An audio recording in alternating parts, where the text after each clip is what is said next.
बाबाधाम देवघर के निकट है त्रिकुट पर्वत। श्रावणी मेले के दौरान इसके अपने ही रंग हुआ करते थे, मगर आज की स्थिति बड़ी अलग है। श्रावणी मेले में सन्नाटा क्या हुआ, देवघर के सभी पर्यटक स्थल मानो सुनसान हो गए। एक जमाने में सावन के महीने में पर्यटकों से गुलजार रहने वाला त्रिकुट पर्वत का यह नजारा किसी ने कभी नहीं देखा था। सड़कों पर सन्नाटा है और यहाँ के सैकड़ों दुकानों पर ताले लगे हुए हैं।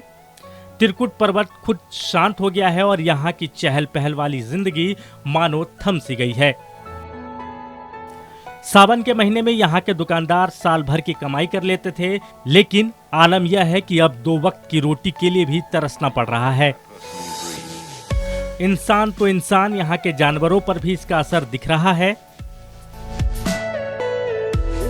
त्रिकुट पर्वत श्रृंखला पर सैकड़ों बंदर का राज हुआ करता था। पर्यटक क्या गायब हुए, इन बंदरों पर भी भोजन के लाले पड़ गए। प्रशासन की तरफ से कभी कभार इनके लिए कुछ व्यवस्था कर दी जाती है, लेकिन भूखे बंदर कभी कभी यहाँ के लोगों पर भी हमला कर बैठते हैं।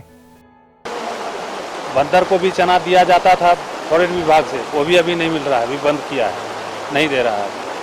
और आदमी पर जुट जाता है, हमला करता है, काट कूट लेता है, कैमरा छीन लेता है, किसी का कोई से कुछ सामान लेकर के भाग जाते हैं और लास्ट में वो लाचार बन करके रह जाता है। सावन के महीने में यह पूरा इलाका गुलजार हुआ करता था, लेकिन कोरोना काल के इस दंश ने यहाँ के लोगों की मानो जीवन लीला ही समाप्त कर दी है।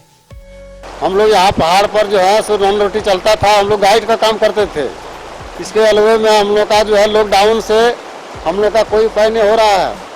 हम लोग का जो अभी कोई व्यवस्था नहीं, कोई चीज़ का व्यवस्था भी नहीं हो रहा सर, और हम लोग मजबूर में पड़े हुए हैं। और क्या करेंगे, एक भी आदमी नहीं घुसता है कि हम लोग का रोजी रोटी चलेगा, तो किस तरह का चलेगा। तो आप लोग व्यवस्था किया जाए सर, और नहीं तो हम लोग कैसे रहेंगे, कैसे जिएंगे, सो बताइए हम लोगों का। ऐसे में इनका प्रशासन से गुहार और सरकार से मदद भी बस एक इंतजार भर रह गया है। देवघर से न्यूज़ 11 भारत के लिए मनीष की रिपोर्ट।